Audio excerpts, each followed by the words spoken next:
Hoje nós estamos em um local normalmente usado para lazer, com piscina, churrasqueira e outros ambientes que normalmente uma casa também tem. Nós vamos falar sobre urgências domésticas. Eu estou com a Eleni Freitas, que trabalha no SAMU da Regional Rio Claro e é também coordenadora do PA do Cervezão. Ela vai nos ajudar a falar o que acontece normalmente e como fazer até a chegada do resgate. Bom, Eleni, aqui nós temos um ambiente que se relaciona com a piscina. O Isso. que normalmente é um pedido, é chamado para vocês para fazer um socorro, principalmente em relação a urgências domésticas?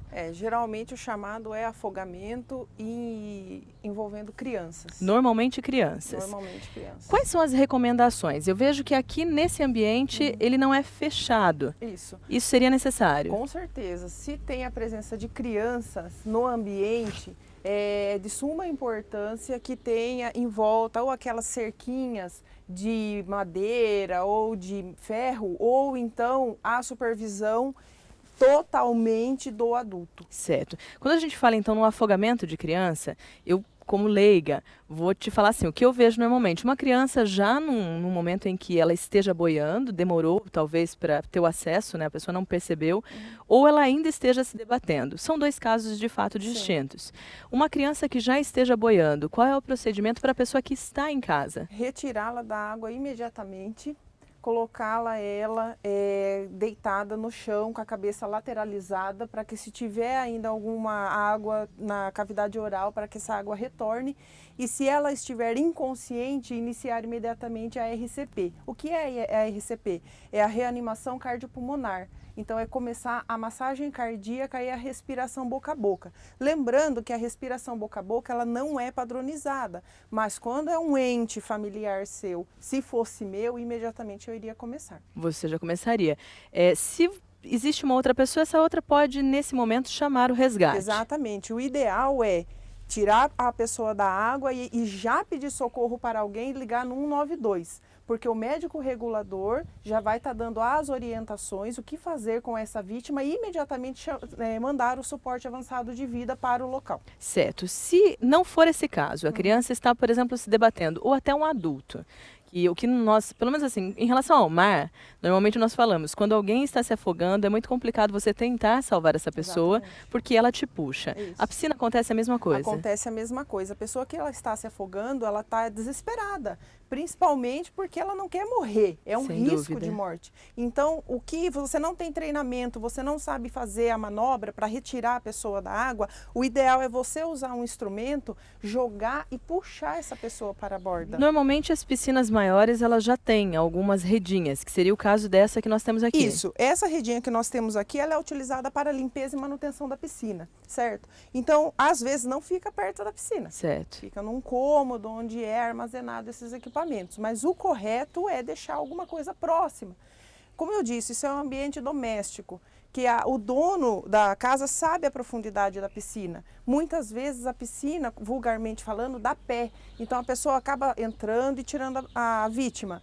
Mas, às vezes, a piscina é olímpica, é uma piscina muito funda. Não tem condição. Vai puxar para baixo também. Por isso que é importante jogar alguma coisa para essa pessoa pegar e trazer ela Que até seja a uma borda. corda, uma vassoura, o que corda, tiver. uma placa de isopor, um cabo de vassoura, qualquer coisa que alcance, uma corda, uma mangueira, como tem ali, jogou, a pessoa pegou, traz ela até a borda. E nesse caso, talvez nem precise da ajuda do resgate, do SAMU nesse momento. Olha, tudo depende de como essa pessoa vai estar. Por quê? Porque, lógico, ela vai estar ofegante, a temperatura corporal dela provavelmente vai estar baixa, que é, tecnicamente falando, a hipotermia, né? Então, nós temos que avaliar. Na dúvida, peque pelo excesso. Ligue no 92, converse com o médico regulador, ele vai exercer a telemedicina, né? Então, assim, na dúvida, procure um pronto-socorro ou ligue para o serviço de urgência. Certo. O que vem acontecendo bastante é a questão até dos mecanismos da própria piscina que sugam cabelo das pessoas, Sim. principalmente criança, ou até o bracinho de uma criança pequena pode entrar nessa situação. Qual é a recomendação? A recomendação é, do momento que entrou uma pessoa na piscina, desligue o motor, para que essa drenagem da água seja cessada. Ah, mas eu gosto de deixar ligada. Então tá bom. Existem grades que é colocada ali no cano de drenagem de água, que é uma pressão alta, essa drenagem. Já aconteceu casos de prender o braço da pessoa, aí tem que chamar, além do serviço médico de urgência, tem que chamar também o bombeiro, porque está encarcerado ali. Então é importante eu colocar uma grade ou eu recomendo desligar os motores. E nesse caso, porque assim, cada órgão tem sua função. Sim. Se eu ligar no 192, eu só passo o que está acontecendo e normalmente eles já direcionam se é o bombeiro, se é o resgate, quem tem que vir. Na verdade, o médico regulador é ele que vai direcionar se vai vir até o local o bombeiro ou o SAMU ou os dois. Por quê? Porque se é uma vítima encarcerada, ou no caso ali num cano, ou num acidente automobilístico, o bombeiro tem a sua função e o SAMU também. Sim. Então o médico é que vai julgar e determinar qual a equipe que vai vir para esse atendimento. E é lógico que em todos os casos a gente precisa tentar manter a calma. Sim. A ideia é essa, é muito difícil, principalmente quando se trata de família, Sim. mas seria viável, né? Uma outra coisa que eu vejo bastante, normalmente quando se fala em piscina e até em churrasqueira, que nós vamos para lá depois, são as pessoas que frequentam alcoolizadas. Isso também normalmente é um problema, porque bater a cabeça alcoolizado, você de fato perde a consciência mais fácil. Na verdade, aí são dois agravantes. Primeiro, o alcoolismo, que causa uma certa depressão da sua atividade, né, normal, a pessoa fica mais letárgica, e também o trauma. Então aí precisa ver com cautela e técnica o porquê que essa pessoa está mais apagada, vamos falar assim. Então o que acontece? Os casos de afogamento com embriaguez também é constante, acontece bastante, mas em represa, lagoa e mar, isso é mais presente. Acontece também a pessoa estar lá no mar e ter um mal súbito dentro da água, dentro do rio, independente do local. Então, nós não temos que atentar somente ao afogamento, temos que olhar o paciente como um todo. E a mesma coisa no critério de afogamento. Exatamente. Tira essa pessoa da água, se for o caso, Isso. se estivesse debatendo com algum mecanismo, e a ideia é exercer a ideia de primeiros socorros naquele momento. No modo geral. Certo. Então, já que nós falamos dessa questão até da embriaguez, né, e das pessoas que usam para uma festa, por exemplo, nós vamos para a churrasqueira para saber quais são as recomendações lá. Então a gente vai para lá e daqui a pouco nós voltamos.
Este é um ambiente que normalmente é utilizado para lazer, com churrasqueira, mas também nós temos o exemplo de uma cozinha, de uma casa de fato.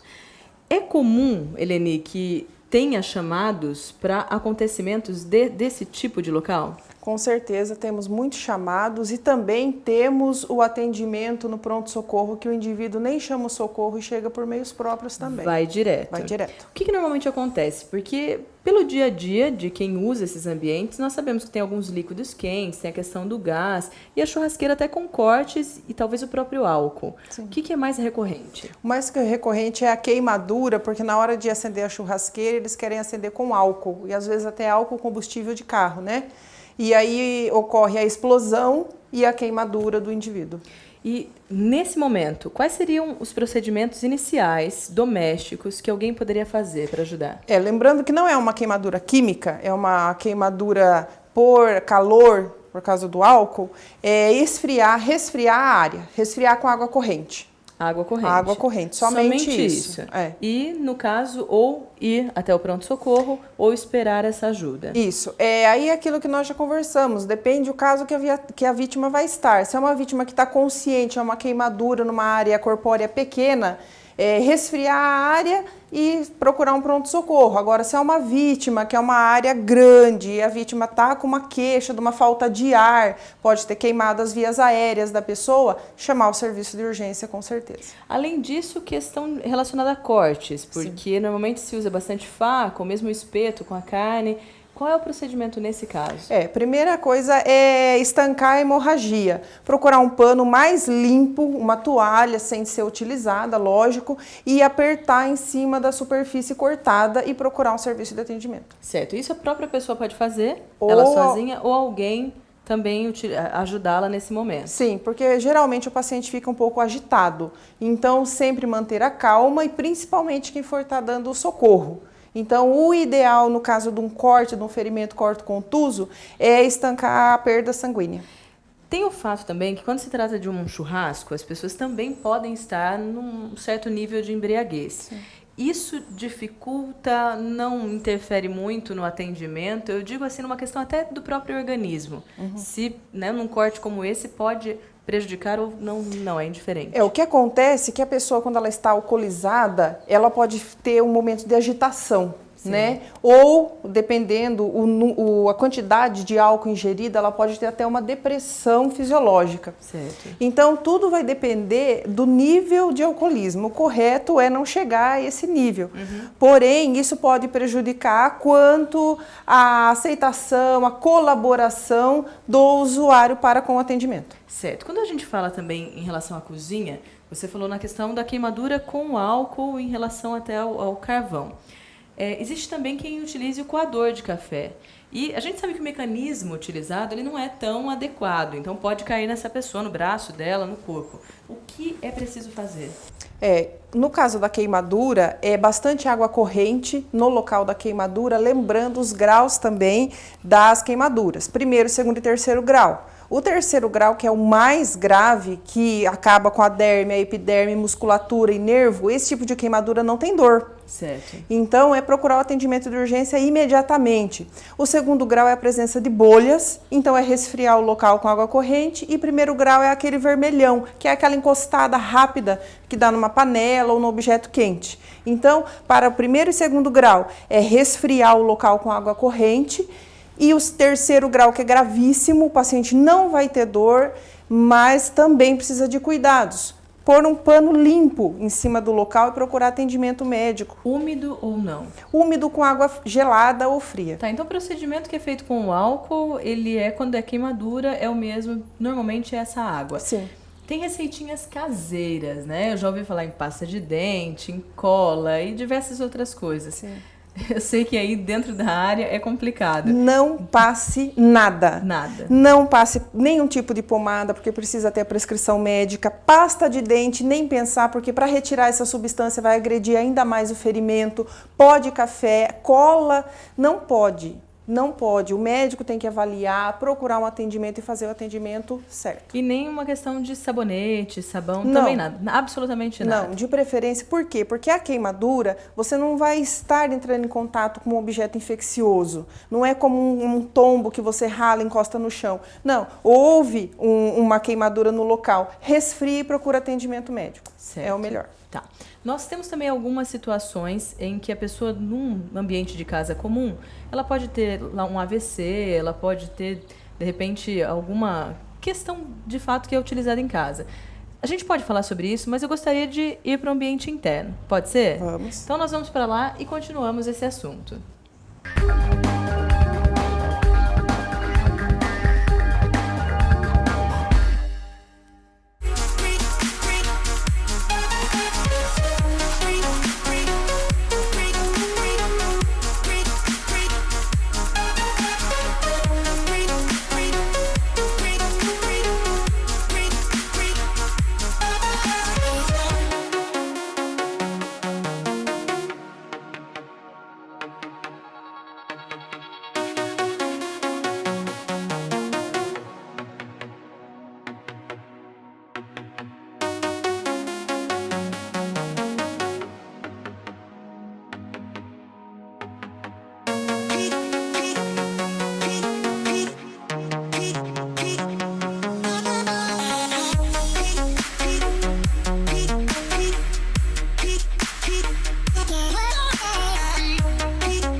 Nós viemos para o ambiente interno, Eline, porque acredito que seja bastante normal casos de tombo dentro de banheiro, AVC e até o infarto acontecerem em locais como esse. Sim. Os procedimentos para essas 3 coisas que eu falei são os mesmos ou não? Então, a queda é um trauma, então o atendimento é totalmente diferente. A pessoa caiu, eu vou lá, eu escuto uma queda. Se eu chegar e ela estiver inconsciente, imediatamente eu tenho que chamar socorro. Eu tenho que pedir a presença de um atendimento médico no local. Nada do tipo de levantar a cabeça dessa pessoa, botar ela na cama, nada disso? De forma alguma.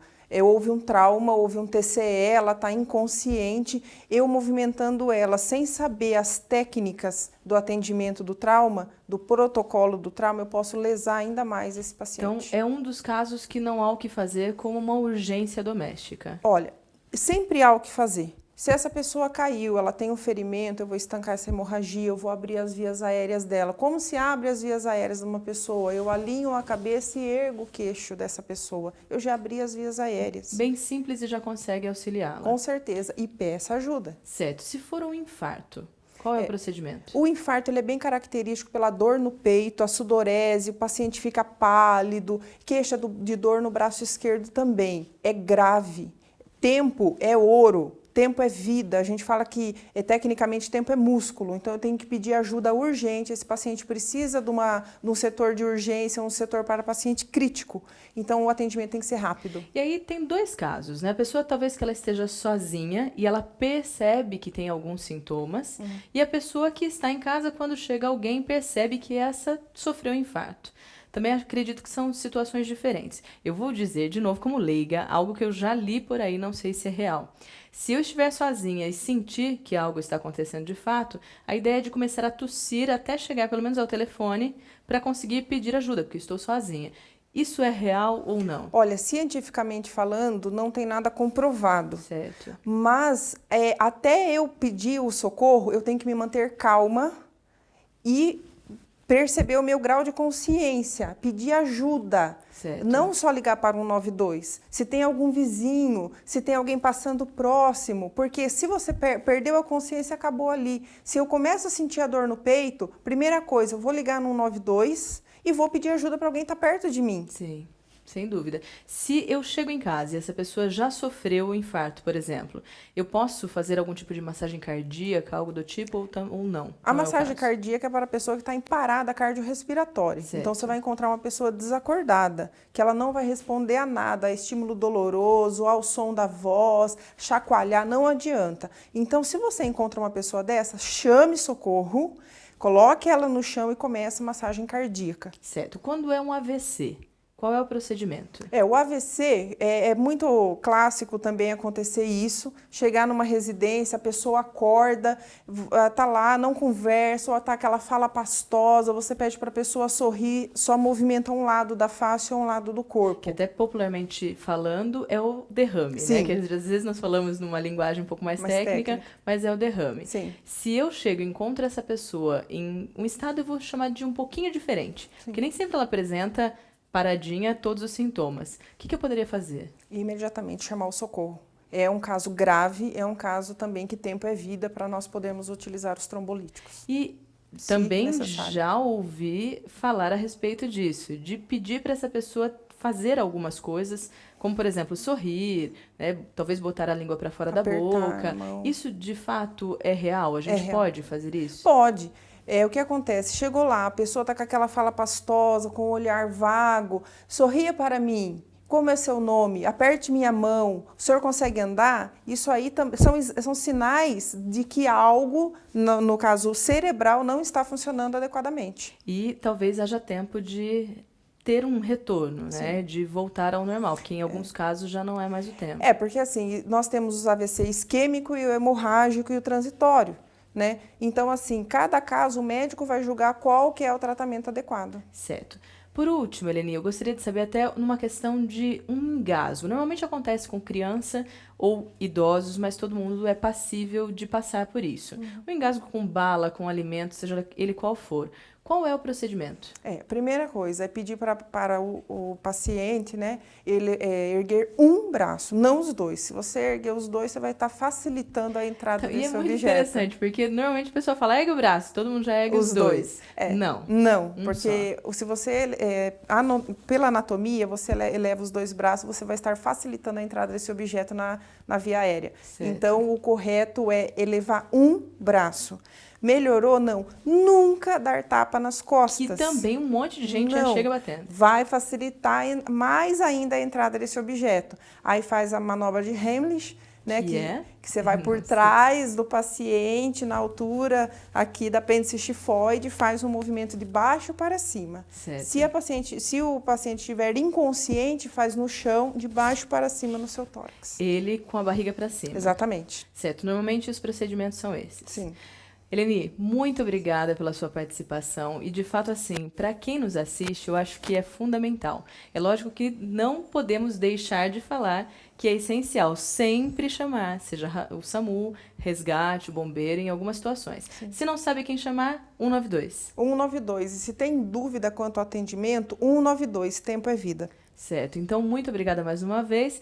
E é isso aí, nós ficamos por aqui com o programa de urgências domésticas. E para quem tiver dúvida ou quiser nos enviar uma sugestão, envie para teoriaeprática@uniararas.br. Até a próxima!